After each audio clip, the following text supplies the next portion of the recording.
Muy bien, vamos a pasar entonces a la última disertación de la jornada, y para ello le damos la bienvenida y convocamos a Jacqueline Pels. Jacqueline es fundadora y directora del Espacio de Negocios Inclusivos en Itela y profesora e investigadora de la Escuela de Negocios de la Universidad Torcuato Di Itela. Sus trabajos han sido publicados en diversos journals internacionales. Fue docente y key speaker en diversos congresos y universidades de Europa, Estados Unidos y el sudeste asiático.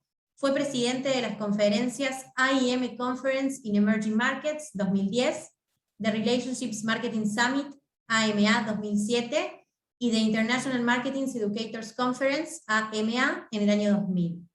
Es PhD en Management Research por la Universidad de Leicester y licenciada en Administración por la UBA. Jacqueline también fundó Juntos, una empresa social orientada a las compras con propósito. Como hemos hecho a lo largo de la jornada, Luis, te doy paso para unas breves palabras y luego le escuchamos a Jacqueline.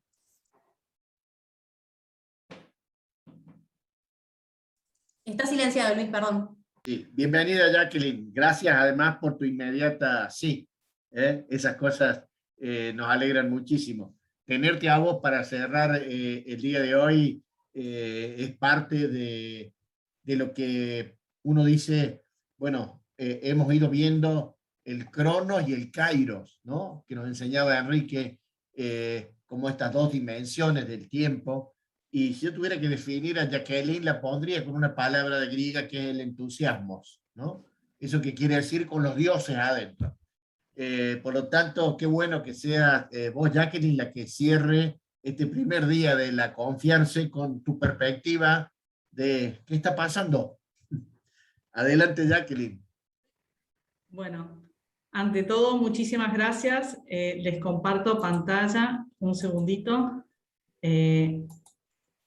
A ver, confirmen que ahí están viendo bien la pantalla. Perfecto, de aquí, se ve perfecto. Buenísimo. Bueno, muchísimas gracias por las palabras, una exageración, sin duda, pero sí, el entusiasmo lo tengo, eso sí, no hay duda. Bueno, así que gracias Luis y todo el equipo de IARCE por la invitación y poder compartir algunas reflexiones, y elegí como título el cambio de era y el contexto que encuadra a la responsabilidad social y los negocios inclusivos. Tema que me apasiona hace varias décadas y que ahora está tomando un poquito más de impacto o de momentum. Para aquellos que no están muy familiarizados qué son los negocios inclusivos, este es un esquema que a mí me gusta mucho de los ODS, que es un poco distinto a los cuadraditos, ¿no?, que generalmente vemos, porque lo organiza temáticamente. Y los negocios inclusivos, y en general la responsabilidad social, se ubica en alguna intersección aquí. Y en particular los negocios inclusivos involucran a más o menos 2/3 de la población mundial, que es muchísimo. Tendemos a no darnos cuenta, pero los países emergentes y los mercados emergentes tienen a 2/3 de su población y de la población mundial en este sector en donde no terminamos de poder incluirlos plenamente. Por algún motivo u otro los excluimos. Entonces, ¿cuál es la idea de la charla que nos va a acompañar en la próxima media hora? Por un lado, quiero muy brevemente hacer una referencia a la pandemia, de la cual Enrique ha hablado maravillosamente bien. Lo quiero hacer exclusivamente para visibilizar algunos temas vinculados a algunas decisiones en el ámbito de los negocios. Después hablar de qué es este cambio de era, cómo se diferencia de una era de cambios, que parece un juego de palabras, pero no lo es, y es conceptualmente extremadamente distinto. Ver algunos cambios que están pasando hoy, cómo se vinculan con los negocios inclusivos, para luego cerrar con algunas reflexiones sobre cómo se transita este cambio de era. Entonces, quisiera empezar con el rol de la pandemia, y obviamente el tema central de la pandemia es la emergencia sanitaria, es el cuidado de todos, es un poco todo lo que nos compartió Enrique, y yo uso esta imagen porque creo que el planeta nos enseñó con el uso del barbijo, qué feo no poder respirar, ¿no? Estar como enmascarados y no poder vernos, y bueno, y de alguna forma es lo que le hemos estado haciendo al planeta nosotros, entonces nos ha dado una devolución desde este lugar, muy metafórico, ¿no? Pero en esta charla y en este encuentro quiero poner el foco en qué rol ha jugado en términos de los negocios y los negocios con impacto, la responsabilidad social. Y desde ese lugar creo que ha jugado dos roles. Por un lado, ha puesto en evidencia las enormes falencias, y tomé una captura de pantalla de la presentación de Pablo y la voy a mostrar dentro de un ratito, que ha tenido el sistema, que voy a decir muy pacientemente en los últimos 200 años hemos construido. Y voy a volver sobre el tema de historia y el tiempo varias veces. Y por el otro lado, ha sido un gran catalizador de una serie de cambios que ya estaban aconteciendo y que puso en evidencia. Un buen ejemplo es el Foro Económico Mundial, el World Economic Forum. El año pasado toma como lema el gran reseteo. ¿Y qué es este reseteo? Es como si paráramos la computadora, pero cuando la reiniciamos, cambiáramos el sistema operativo sobre el cual corre. ¿Sí? El reseteo es de esa magnitud. No es apagar y reiniciar, sino resetear, ¿no? Cambiar el sistema operativo. ¿Y qué serían algunos ejemplos de los cambios que ya estaban en acto y que considero que se están catalizando, es decir, acelerando en este momento? Y hubo varios que comentó Pablo, yo voy a tomar una lista un poquito distinta, pero se complementa y de ninguna manera exhaustiva, es simplemente representativa, y en este primer momento lo voy a hacer focalizado a los negocios. Después vamos a hablar sobre otro tipo de cambios también, ¿no? Por ejemplo, empieza a haber en el mundo académico estudios ya desde el 2014 que empiezan a mirar qué pasa con un dólar invertido en una empresa que tiene foco en la sustentabilidad y no otra que no tiene foco en la sustentabilidad a lo largo del tiempo, ¿no? O, por ejemplo, nace el Global Impact Investment Group, en donde tiene que ver con todos los temas que nos estuvo conversando Pablo hace un minuto. Empieza a aparecer ISOs que tienen que ver con la 20.400, por ejemplo, sobre las compras sostenibles. Aparece gente como el CEO de BlackRock, Larry Flynt, que usa términos, y esto es hace un par de años, ¿no? Y a propósito quiero para mostrar que estos cambios ya estaban en acto, que las empresas que no contabilizan, y no dice reportar, dice contabilizan, ¿sí?, su impacto social, van a arriesgar a decepcionar, ¿no? Y de vuelta, decepcionar, contabilizar, palabras que una persona como Larry Flynt no usa aleatoriamente. El Financial Times, íconos si los hay, en el 2019 dice time for a reset, tiempo para reseteo, la misma palabra que después va a recuperar el World Economic Forum. Presidentes de compañías importantes hablan de que una empresa que solo sirve a los accionistas es una herejía muy fuerte. La imagen que tomé, que les dije de la captura de pantalla de Pablo hace un ratito, no mostrando esta evolución, pero que ya estaban presentes, si bien va cambiando los porcentajes y la dinámica. Y todos sabemos que cuando entran las consultoras, quiere decir que un tema empieza a estar realmente candente, ¿no? Y esta es una imagen de una presentación de la Boston Consulting Group, en donde dice, no podemos tener la responsabilidad social separada, sino que tiene que ser considerado impacto social e incluido. Entonces, pareciera, o el primer punto que quiero marcar, es que ya había indicios de un cambio importante, que no se podía quedar uno concentrado solo en lo económico y que había que mirar aspectos de siempre, de impacto, ¿no? Y hacia dónde iban estas indicaciones de cambio, ¿no? Entonces, a mí me gusta llamarlos los sospechosos de siempre. En general, se empieza a decir que, bueno, los emprendedores tienen que ser emprendedores sociales. La economía, una economía social, circular. La inversión, una inversión de impacto. Las empresas tienen que tener o considerar aspectos de diversidad e inclusión. La innovación tiene que ser una innovación social. Y que el fin último, si hiciéramos todas estas acciones, tendríamos un mejor acceso a la salud, a la educación, al trabajo y al bienestar. Es decir, pareciera que tenemos todo requete claro, que sabemos a dónde queremos ir, que no tenemos muy claro cómo hacerlo, pero que si hiciéramos una serie de hackatones, fenómeno, listo, pum, resolvimos.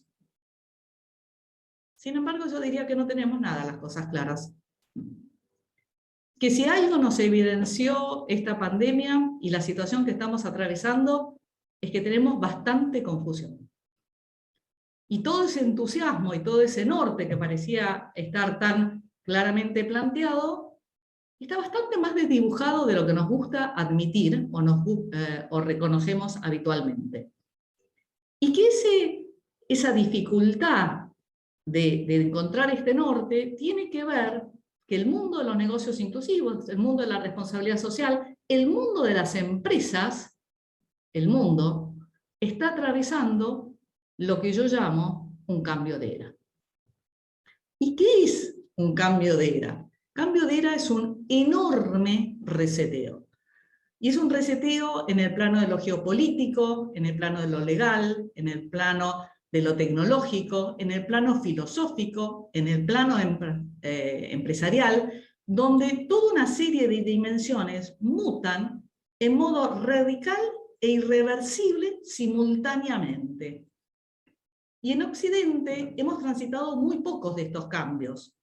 Hemos pasado de la prehistoria a la historia, a la edad antigua, a la edad media, a la moderna, a la contemporánea, y creo que estamos en las puertas o transitando uno de estos cambios. Y es por eso que nos cuesta tanto encontrar este norte, que los nortes son nortes transitorios.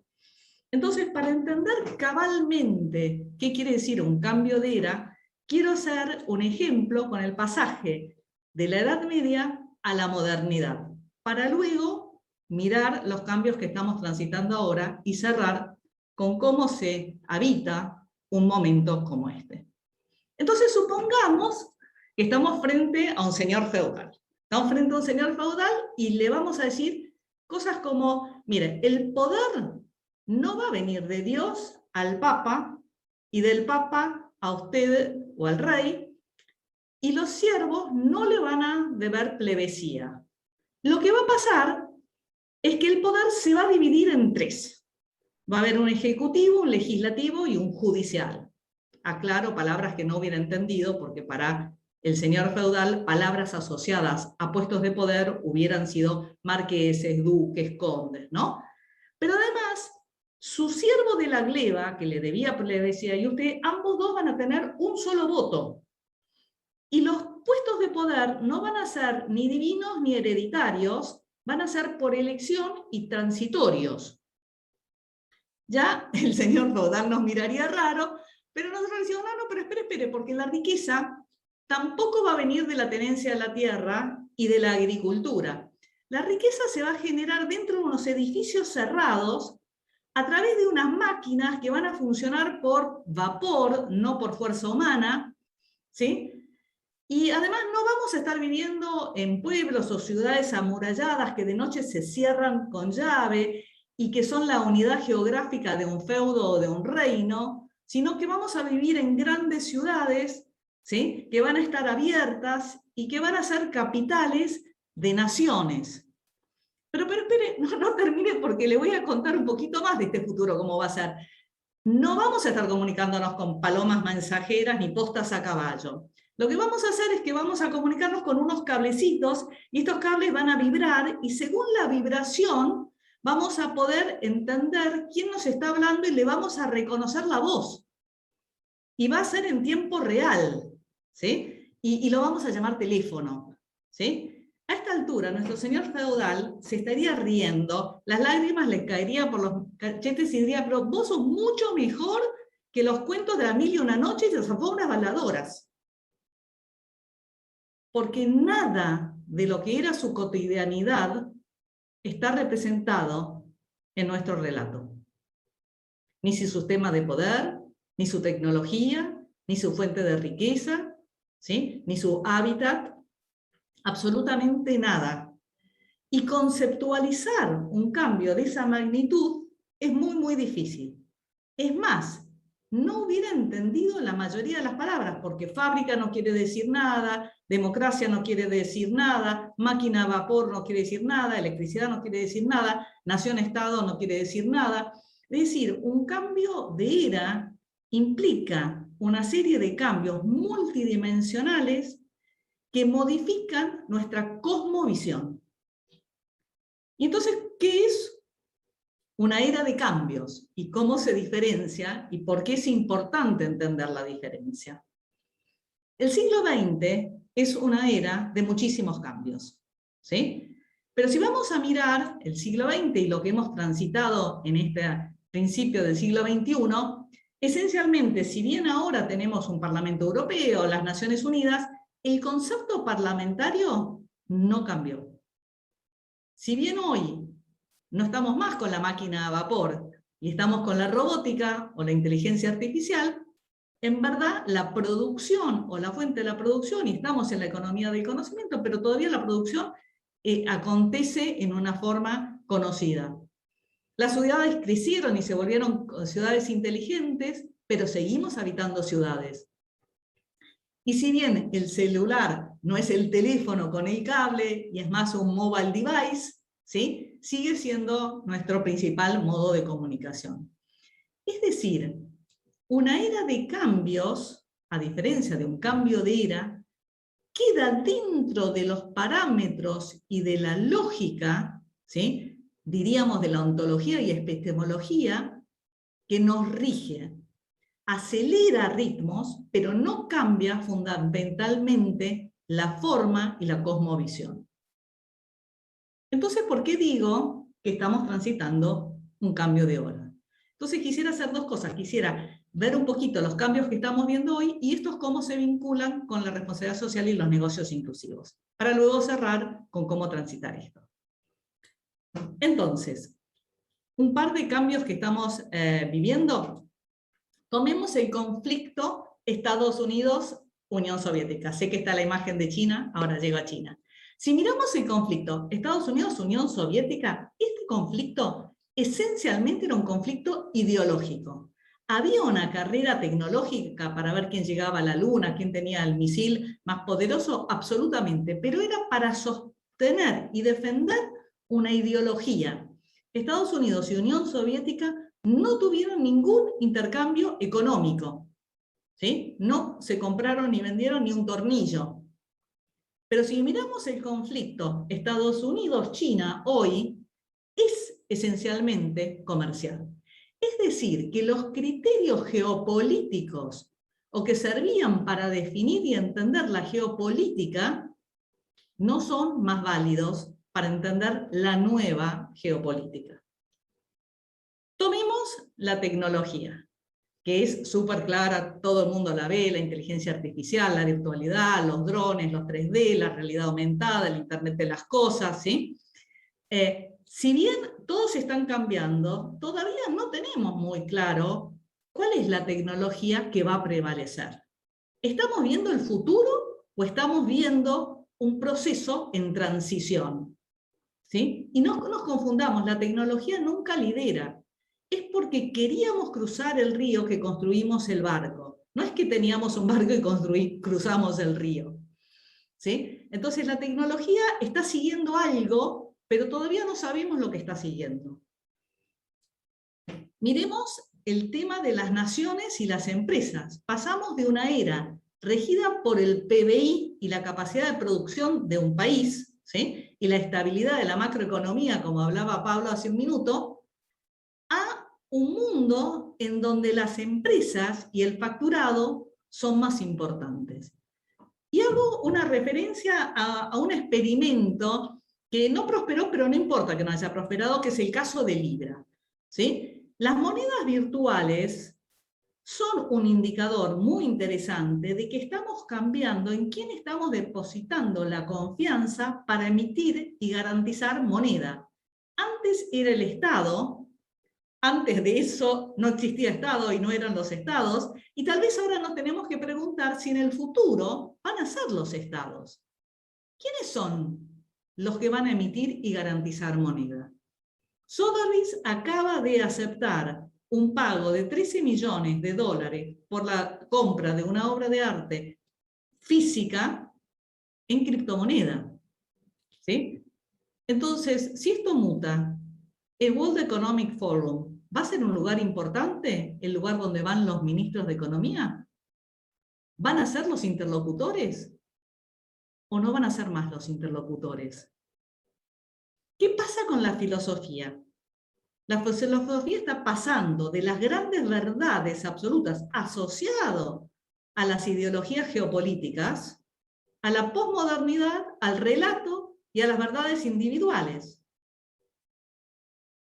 ¿Cómo dialoga ese esquema hiperindividual sin ideologías con la política, con la empresa, con la tecnología? Wikileaks, la legislación. No hay duda que Wikileaks estuvo mal, no estaba bien comunicar eso, pero nos invita a preguntarnos algo mucho más importante.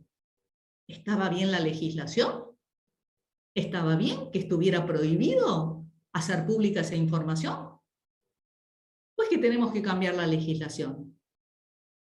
¿Y cuál es la legislación del futuro? ¿Cómo se legisla?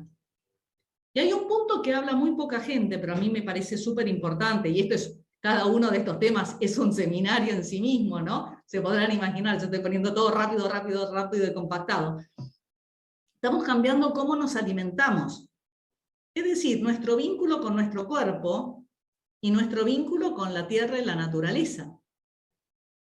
Entonces, cambios en la política, en la geopolítica, en la economía, en la legislación, en la filosofía, en los actores centrales, en nosotros mismos, en cómo nos constituimos.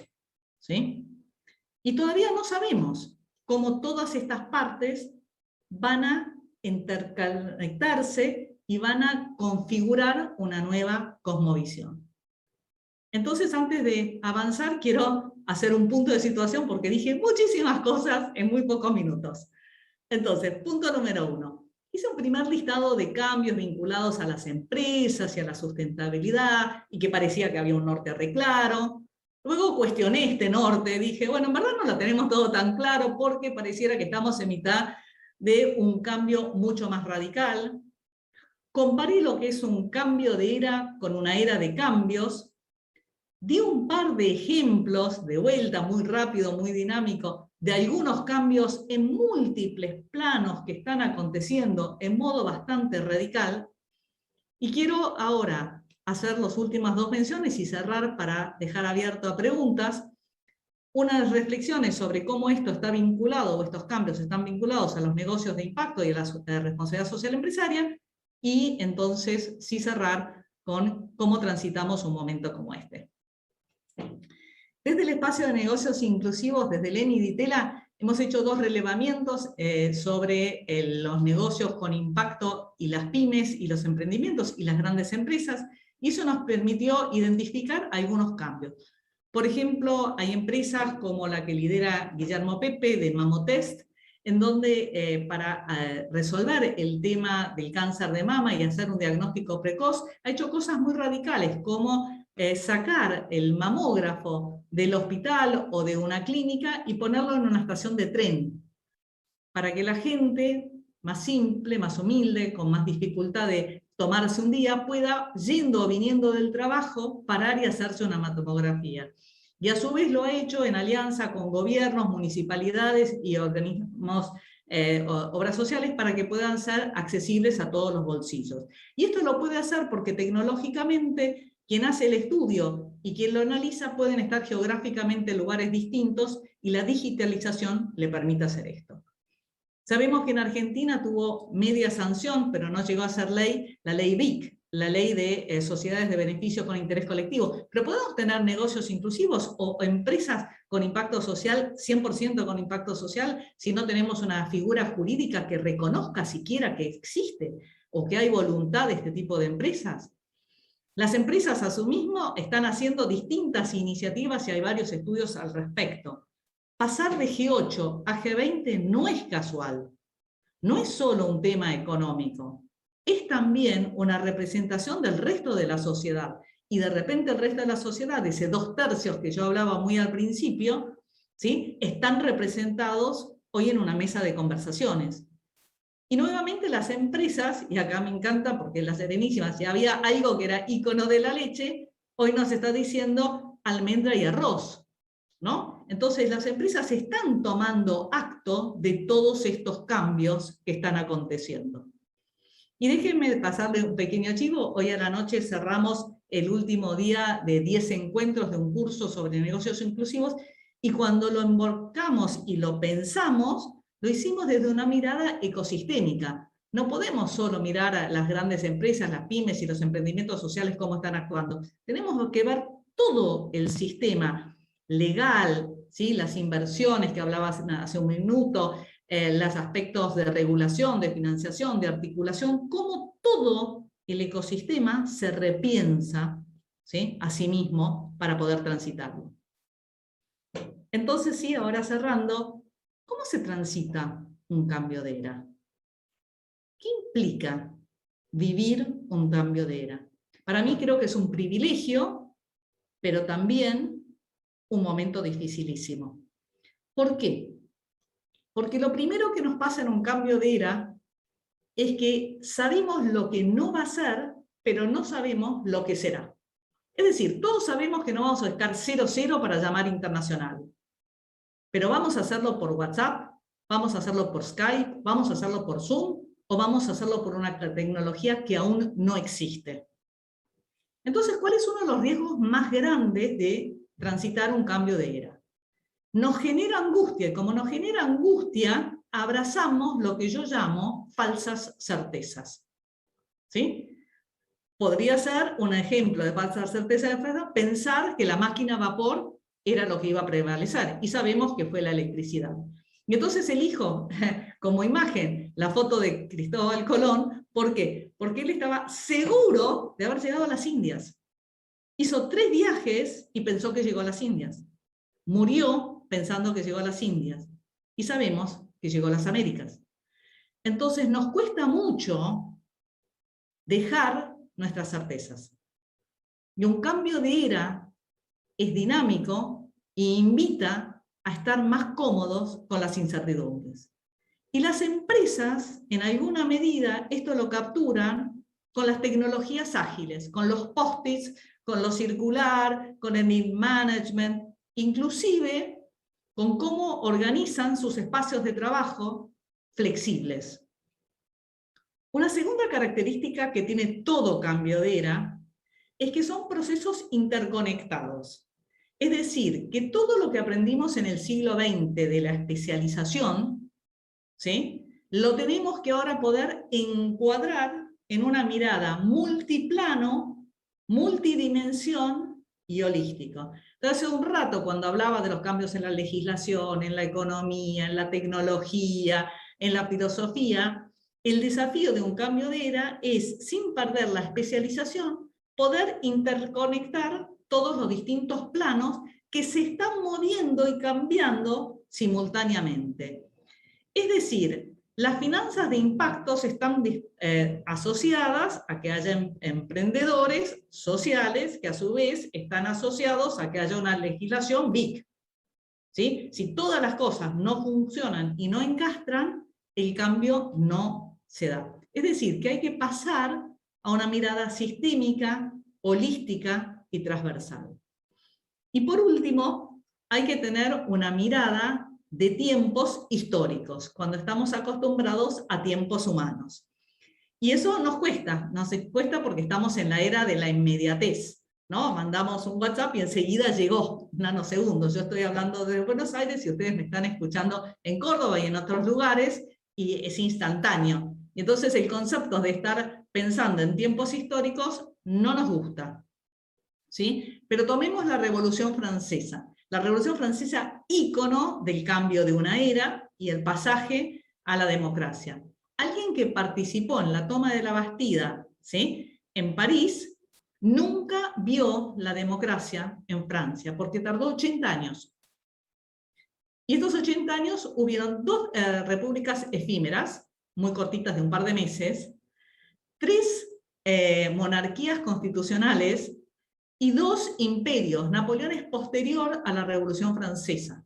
Es decir, que alguien que estaba viendo en Francia realmente no entendía qué estaba pasando. No habíamos tomado la Bastida, no habíamos matado al rey, y sin embargo acá estamos con un emperador.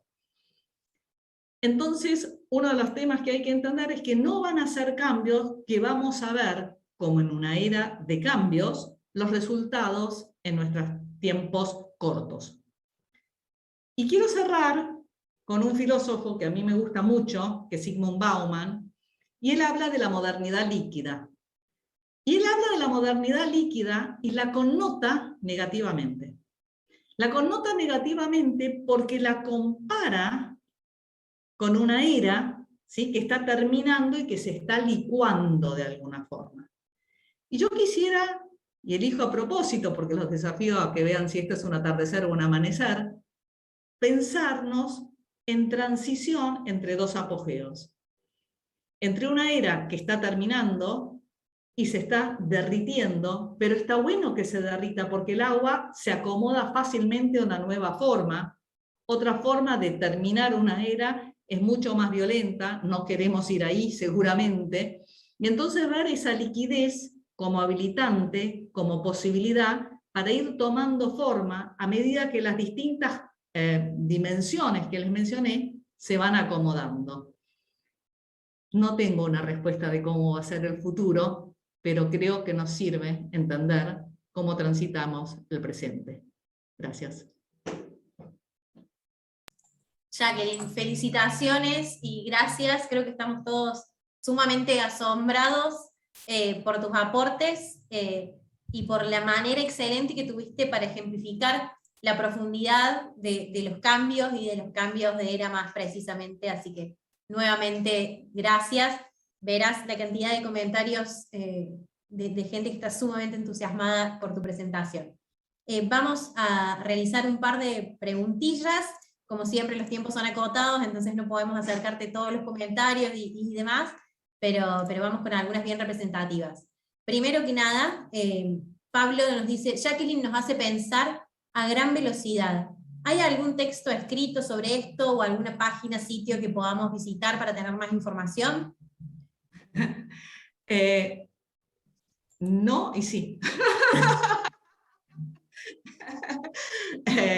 ¿Qué quiere decir no y sí? En verdad escribí un par de artículos que salieron en La Nación antes de la pandemia y todo esto. Es un tema que yo trabajo hace varias décadas, pero no, en verdad, hasta me empezaron a convocar y realmente es muy fuerte porque esta semana di una charla en Noruega, ahora esta, la semana que viene en Italia, para el sudeste asiático también.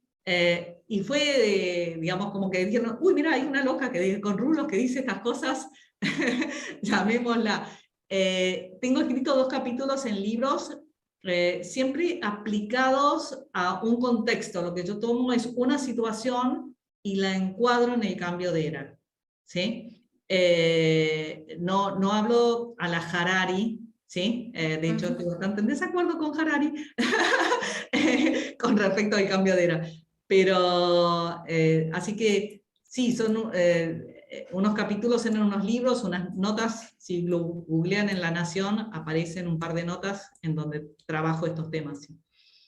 Por lo pronto, que queden atentos siempre a la página del Espacio de Negocios Inclusivos y demás para ir enterándose de novedades. Genial. Sí, por Vamos con otra pregunta que nos hace llegar Jaime. Te felicita por tu reflexión. Y consulta, ¿cómo ves la lentitud de nuestros políticos, así como su demagogia, para abordar estos retos? Pienso en 2 ejes, la mutación del trabajo con las tecnologías exponenciales y la otra, la denominada economía del cuidado. CEPAL ha indagado que la pandemia ha hecho estragos precisamente en el trabajo de las personas no incluidas. ¿Cómo ves a la Argentina en esto? Bueno, la Argentina, de vuelta, no está fuera del mundo, digamos. Un cambio de era no es un cambio que está geopolíticamente centralizado, ¿no? Sino que es transversal, y es transversal, así como las tecnologías no fueron generadas en la Argentina, todas, algunas sí, otras no. Los políticos están atrasados, en general, no solo de vuelta, no quiero especificarlo en la Argentina, sería miope, si bien aplica también a la Argentina, ¿no? No la estoy excluyendo diciendo nosotros tenemos bien, el resto lo tiene mal, no, somos parte de la confusión. Nos cuesta muchísimo ver la diferencia entre un cambio de era y una era de cambios, porque en la era de cambios podemos conservar lo que conocemos. Y la incertidumbre es un lugar que transitamos muy mal. los humanos, ¿sí? No nos gusta. Entonces, nos cuesta pensar, y nos cuesta pensar que lo que estamos haciendo es efímero, que es una cosa intermedia hacia otra cosa, que estamos explorando. Y acá en los niños, y quiero volver a lo de Enrique y al repensar la escuela inclusive, ¿no? No solo los políticos, sino la escuela, los niños son maravillosos porque los chicos prueban, y un chico que aprende a caminar se cae 60 veces y se levanta 61, ¿no? En cambio, nosotros nos caemos una vez y nos quedamos ahí sentados en el piso y miramos como diciendo, ¿y ahora qué? ¿No? Y no, hay que levantarse y hay que repensar y reprogramar y acomodarse. Y contestando a la pregunta, no, mientras que nos quedemos atados a paradigmas del siglo XX, derecha, izquierda, productividad histórica, etc., los políticos no van a encontrar las soluciones porque no se están planteando las preguntas. El problema es otro. Pero bueno, de vuelta, no lo circunscribo. Hay una cosa muy linda, yo soy una académica, ¿no? Entonces hacemos research en inglés. Y research quiere decir research, o sea, buscar de vuelta. Y un buen trabajo no es tanto a su respuesta, cuanto las preguntas que abre. Einstein, Galileo no fueron importantes por lo que dijeron solamente, sino principalmente por todo lo que abrió como preguntas sus nuevas cosmovisiones. Entonces, clarísimo. Si nos equivocamos en la pregunta, jamás le vamos a invocar a la respuesta. No hay forma. Absolutamente. Sí, y no Jackie, estamos bueno, los políticos haciendo las preguntas que tienen que hacer. sin duda, reformularnos preguntas es el puntapié para aprender nuevas formas de hacer las cosas. Jackie, te agradezco una vez más tu participación y tu presencia No, gracias a ustedes, por favor. este evento. Realmente un placer escucharte y conocerte también.